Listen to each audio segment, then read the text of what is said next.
Okay, we've done translations, we've done reflections, and we've done rotations. There's one more transformation that we need to talk about, and it's in 9.4. The word here is dilations, so I can understand and perform dilations. Sounds really awful. It's actually easier than it looks. Couple quick warm-up questions after we talk about dilations here. When is the grading deadline for the current quarter? If you don't know what the deadline is for the late work, for the test retakes, all that sort of stuff, please make sure you check. We're probably about there.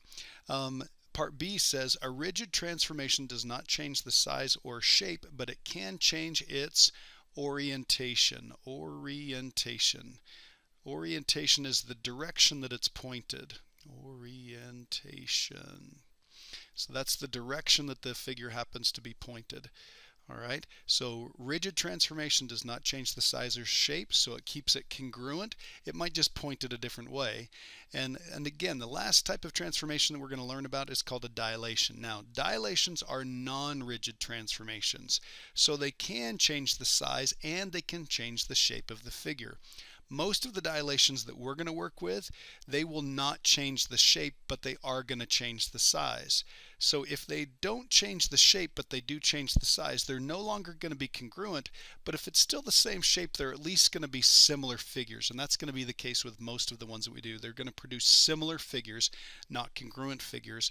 We are going to look at a couple of dilations that will make figures that are no longer similar. They're not the same size or the same shape. So no similarity and no congruence would happen there. So up until now, all the transformations that have been involving adding, subtracting, switching coordinates, and maybe multiplying by a -1. So we went from an x to a -x or a y to a -y or something like that. Dilations are a little bit different. Dilations involve a lot of multiplying and dividing. So let's write multiplying and dividing. You may want to have a calculator nearby because we're going to work a lot with decimals and with fractions.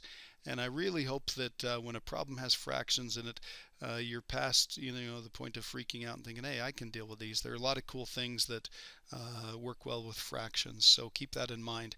We are going to do a couple quick transformations just based off some rules, and we're going to use the proper notation on this one. So take a quick look here. We're going to take these points right here, TOE, and we're going to do this with we're going to take the x and we're going to make it 3x. We're going to take the y and we're going to make it 3y. So what we're doing is we're multiplying each one of these by 3. So if I were to do shorthand with this, I'd multiply by 3, not -3.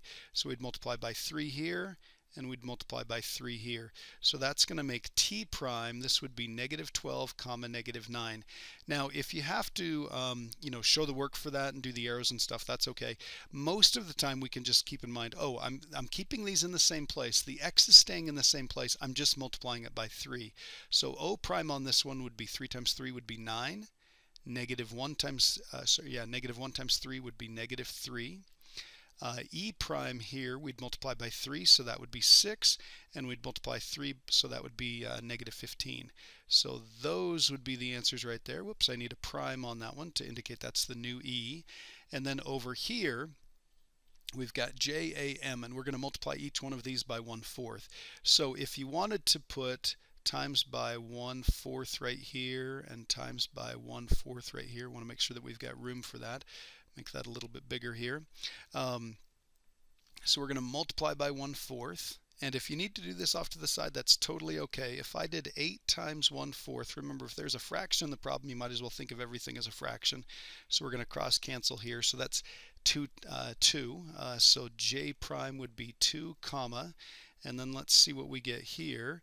This would be 1/4 of 12. So again, if you needed to do this off to the side, go right ahead. Those are going to cancel. That's going to be a 3.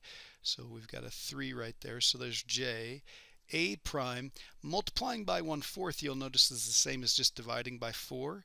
So we're going to divide that by 4, and we're going to divide that by 4. So we end up with 7/4 here. Probably ought to leave it as a fraction. If you needed to locate it, we could call it 1.75. So 1.75 comma 4 divided by 4, this would be -1. Okay, so either way there would be fine. And then M prime, let's see, if we multiply this by 1/4, that's the same as dividing by 4, so we're going to have 5/4 comma this would be reduced to 1/2, which you could also write, this would be 1.25 comma 0.5. Either way would be fine there. But again, much rather have you working with the fractions there. So let's take a look at some vocabulary that we work with here. The number that we multiply each coordinate by is called a scale factor. So if you'd write the word factor right there, I made that look a little bit better. So on A, the scale factor is we're multiplying by 3. So we're multiplying each one of those by 3. So the scale factor here is 3. And we're multiplying each one of these by 1/4. So the scale factor would be 1/4. Now you could use vocabulary from 7th grade to describe that scale factor. You could call it a constant of proportionality, since what we're doing is we're making each one of these numbers proportionally smaller in this case, or proportionally bigger in this case when we're multiplying by the 3. So we're scaling it by that same factor. Now, as long as we use the same scale factor for each one of the coordinates, then we're going to get a similar figure. So you'll notice that we used a 3 on both of these and a 1/4 on both of those. Those would actually create similar figures. Scale factors that are bigger than 1 enlarge the figure, and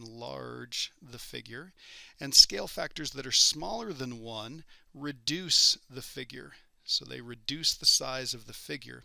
So sometimes for enlarge we say this. Sometimes we say we stretch it. When we say stretch it, we mean we make it bigger. And for reduce, sometimes we'll say that we shrink it. So if we're multiplying by a number that's smaller than 1, we're shrinking the size of the figure. If we're multiplying by a number that's bigger than 1, then we're stretching the size of the figure. We're enlarging it and making it bigger. So we're going to take a look at some quick examples right here. It has the rule right here. It's got xy goes to 3/2 x and 3/2 y. So notice the scale factor is the same on each one of these. This is going to make a similar figure. And then we've got to come up with a description down here. So here's what I'm going to do. I'm going to write these off to the side, and I'm going to blow this up just a tad so we've got plenty of room here so we can see what's going on. So we're going to take each one of these points. So I'm going to do P and D and M. And P is this point right here, back 1 and up 2. So 1 comma 2, oops, -1 comma 2. D is this point right here, right 2 and don't go up or down. And M is, let's see, back 2 and down 1. So -2 comma -1. And I just noticed that I've got these backwards here. Actually, I've got that wrong. So yeah, -2 comma 1. Okay, so I think we've got those right now. So here's what we're going to do. We're going to multiply each one of those by 3/2. So if you wanted to work with decimals, I'm okay with that. That would be 1.5 on each one of these. So I'm going to go ahead and work with fractions here. That means the new point is going to be -2 times 3/2. Well, those are going to cancel, so that's going to make this a -3. I'm going to multiply the 1 by 3/2. Nothing cancels there, so that's going to be 3/2, and I'm going to write that down as 3/2. If you wanted to think of this as -3 comma 1.5, totally okay with that. That would be just fine. Sometimes locating the decimal on a coordinate plane is a little bit easier. So let's do the same thing here. We're going to multiply each one of these by 3/2. So this is going to be 2 times 3/2. Those are going to cancel, so that means D prime is going to be 3 comma, and then 0 times 3/2. That's still going to be 0, okay? And no need to change any points here. So I'm going to go ahead and put a dotted circle around that one, dotted circle around that one, and then let's do this one. This would be -2 times 3/2. So those are going to cancel. That's going to be a -3, so M prime here is going to be -3, and then we've got -1 times that 3/2. 3/2 times -1. That's going to be -3/2, which you're welcome to think of as -3 comma -1.5. Okay, let's see what happens here. These are the points that we're going to graph. So I've got a dotted circle around each one of them. So here's P prime. And I just noticed something. I think this looks like a 5. That is 3/2, so that should be a 2 there. That makes it 1.5. Okay, so let's take a look here. We're going to graph -3, 3/2. So -3, 1.5. So we're going to go back 3 and we're going to go up 1.5. So I'm going to put a P prime there. Now again, when we start dealing with these, it does get a little bit messy sometimes because we have fractions or decimals. So that's as good as you can get. So go back 3 and then go up 1.5. As long as you're in between 1 and 2 over here, that's totally okay. I mean, make it look like it's in the middle and you'll be better off. The next one is D prime, so that's 3 zeros. So we're going to go to 3 zeros. So there's D prime. And then M prime is -3, -1.5. So back 3, down 1.5. So that's going to be right here. So here's M prime. So if we connect these, and this is kind of hard to see, but it did make it just slightly bigger. Not a whole lot bigger, but a little bit bigger. So here's the old one on the inside, and here's the new one on the outside. So you'll notice the new one is a little bit bigger. So I'm going to put old here, and we're going to put new here. Because it got bigger, this would be a dilation by this factor right here. And notice that that's bigger than 1. 1.5 is what we're multiplying by. So this is a dilation. And we're going to say scale factor of 3/2. If you wanted to write 1.5, I'd be okay with that. But that's our description on that one. So let's take a look at the next one and see what happens here. Hopefully this one's a little easier. You'll notice we had fractions here. That does get to be a little bit messy. When you've got nice numbers like this, then it turns out to be a heck of a lot easier. So we're going to write T, S, and D. Let's write down these coordinates for each one of these. So this is over 2 and up 1. Make sure I do that right this time. Over 2 and down 1. So that'd be 2, -1. And this is don't go right or left, just go down. So that would be 0, -1. So we're going to make each one of these new points by multiplying each one of the coordinates by 2. So again, think that's multiplying by a number bigger than 2. That's going to make this a dilation. It's going to make it a stretch. It's going to enlarge this. So this is going to dilation scale factor 2. So it's going to make this bigger. So here's what we're looking for. We're looking for all of these points to be twice as big as what they were before. So we're going to multiply this by 2. We end up with 4. Multiply that by 2. We end up with 2. Multiply by 2. We end up with 4. Multiply by 2. We end up with -2. Multiply by 2, we have 0, and multiply by 2, we end up with -2. Okay, so that looks okay. Let's go ahead and graph this. T prime is at 4, 2, so over 4 and up 2. So there's T prime. S prime is 4, -2, over 4 and down 2, so there's S prime. And D prime is 0, -2, so don't go right or left, just go down 2, so there's D prime. And we'll take a look at that. Okay, so you'll notice it's the same shape, it's just bigger. And you might think, well, gosh, we also slid that around also. We really didn't slide it around. What happened was that got bigger in this direction, that got bigger in that direction, and that got bigger in that direction. All of the coordinates doubled, so kind of by default it moves them around just a little bit. It's not a translation, this is a dilation. Okay, so let's come down here and let's take a look at each one of these. These are a little bit easier because what we're doing here is we're doing a dilation of 5. So we're going to take each one of the coordinates and we're going to multiply them by 5. They already gave us the description, so we know what's going on here. We know that on example A over here, this is going to get 5 times bigger. So we're going to make it about that size right there. And then we're going to make each one of these coordinates 5 times bigger. So I'm going to write down what C is, what W, and what Q is. So this is -1, 1. W is 1, 0. And Q is -1, 0. Okay? And what we're going to do is we're going to make each one of those 5 times bigger, a dilation of 5. So that means we're going to take every xy pair and we're going to multiply each one of the coordinates by 5. So if we just say a dilation of 5, they're telling us both of those are going to be 5s. So this new C is going to be -5, 5. This new W is going to be 5, 0. This new Q is going to be -5, 0. So we'll go ahead and see what we've got here. -5, 5, so -5 and 5, so that's going to be right there. So there's our C prime. W is going to be 5, 0, so we're over here. So there's W prime. And -5, 0, so we're right here for Q prime. So here's what that looks like. And I think you'll agree that is 5 times bigger in each direction. Notice that it used to only be 1 unit tall. Now it's 5 units tall. It used to be 2 units long. Now if you count those up, it would be 10 units long. You might want to think about what that does to the area. The area isn't just 5 times bigger. It's a heck of a lot bigger than that. And then we'll slide over here and notice what happens here. We're using a dilation of 1/2. So each one of these coordinates is going to be half the size of what it used to be. The pain here is writing down each one of these coordinates. So we've got y and w and u. Let's write down each one of those. So y is 0, 1. W is back 2 and down 4, so -2, -4. And u is back 5 and down 1, so that would be -5, -1. And then we're going to take each one of these and we're going to make them half the size of what they used to be. So half of 0 is still 0. Half of 1 would be 1/2. Half of -2 would be -1. Half of -4 would be -2. Half of 5 gets to be a little bit of a pain in the butt here, so half of -5 would be -5/2. And then we've got half of -1 would be -1/2. So here's our u prime, our w prime, and our y prime. So let's see what we've got here, see if this makes sense.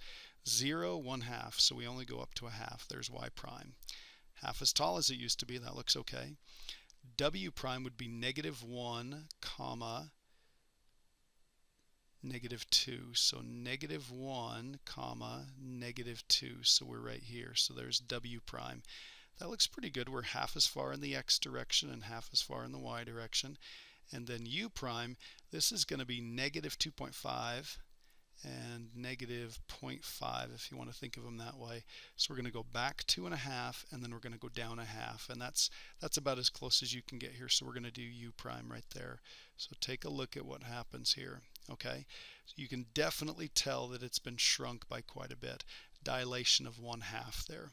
Okay, those are a bit of a pain, so let's flip over to the other side and see if we can kind of summarize this and make it a little bit easier. A dilation is an enlargement or a reduction of the figure, so it's either a stretch or a shrink. Okay, so a dilation with a scale factor of c, this is what the rule looks like. We're going to take each one of the x coordinates, we're going to multiply it by c, that constant right there, that scale factor. So we're going to multiply the y's by c, so it would look like that. If c is bigger than 1, then the figure is stretched in size or enlarged in size. And if c is less than 1, then the figure is shrunk in size, okay, or reduced in size. Okay, so let's take a look at a couple of these and see if we can figure out what's going on this one. We don't have to do any graphing, but it does say write a function, or in other words a mapping, and a verbal description of what went on. So you'll notice on example A, this is the old one and this is a new one. So it definitely got enlarged. So dilation. Okay, so we've got a dilation right there. And let's see what it says right here. It says the easiest way to do this is find a pre-image point and an image point that both have, we could call them nice coordinates, but I'm going to say integer coordinates. So integer coordinates, really nice coordinates. And then to find the scale factor, we make a fraction with the new coordinate on the top and the old coordinate on the bottom. So the new coordinate on the top and the old coordinate on the bottom. So let me show you what we mean by that.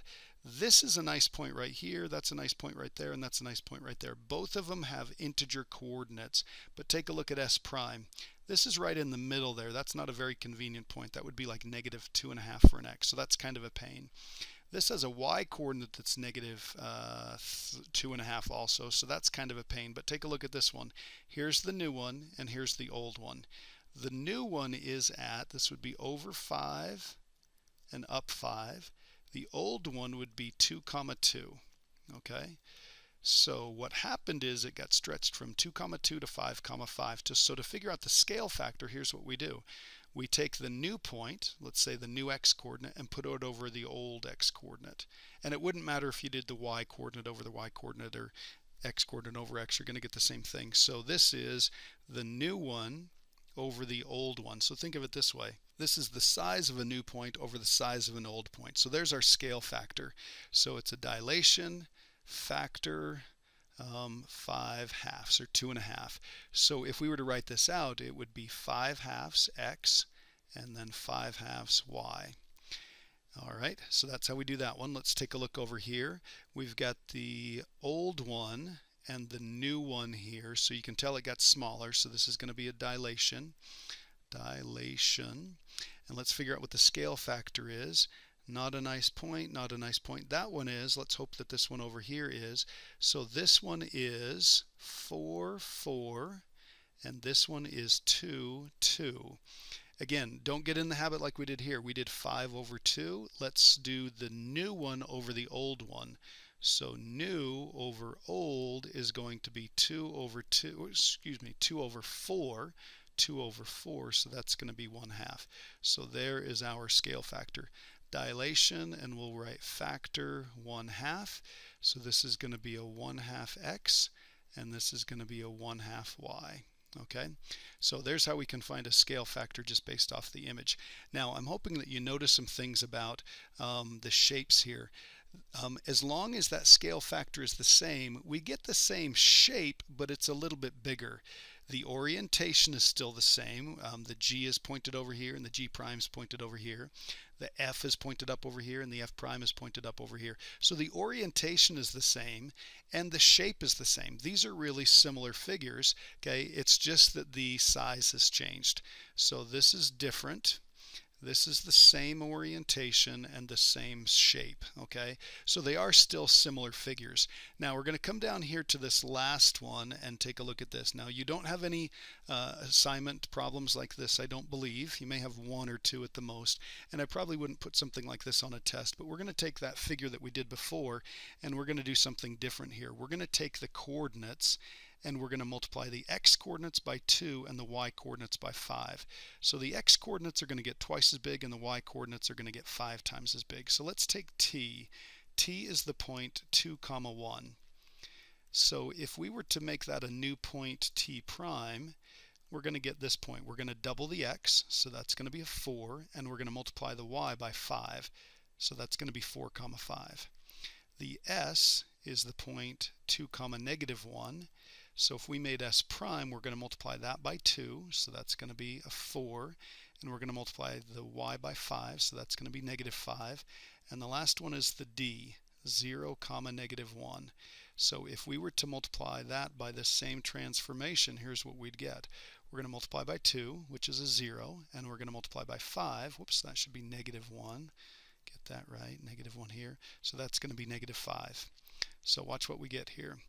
4, 5, so over 4 and up 5, over 4 and down 5, so that's s prime, and then 0, -5, so it looks like this. Okay, so here's what happened. It got twice as big in the x direction, it doubled in width, but it's 5 times as tall as it used to be. So it's still oriented the same way. This angle got a lot smaller, so it's definitely not a similar figure. It's really not even the same shape other than it's still a triangle, okay? So really, there's nothing going on here. If we multiply these by different scale factors, we really stretch it and shrink it in different amounts in the x and y direction, so we don't get any similarity shapes or congruent shapes or anything like that. So just a good idea to keep in mind. Let's say stretched by 2 in x direction by 5 in y direction. Okay, so that's really going to mess up the shape quite a bit there. Okay, good thought question, and you should be able to do one like that, but most of them are going to be dealing with the same scale factor on both the x and the y. All right, so keep in mind this is kind of the nasty one. If we multiply by something bigger than 1, it's going to stretch it. If we multiply something smaller than 1, it's going to shrink it. So look for that as you're graphing the figures and make sure that it matches up. All right, good luck on the assignment.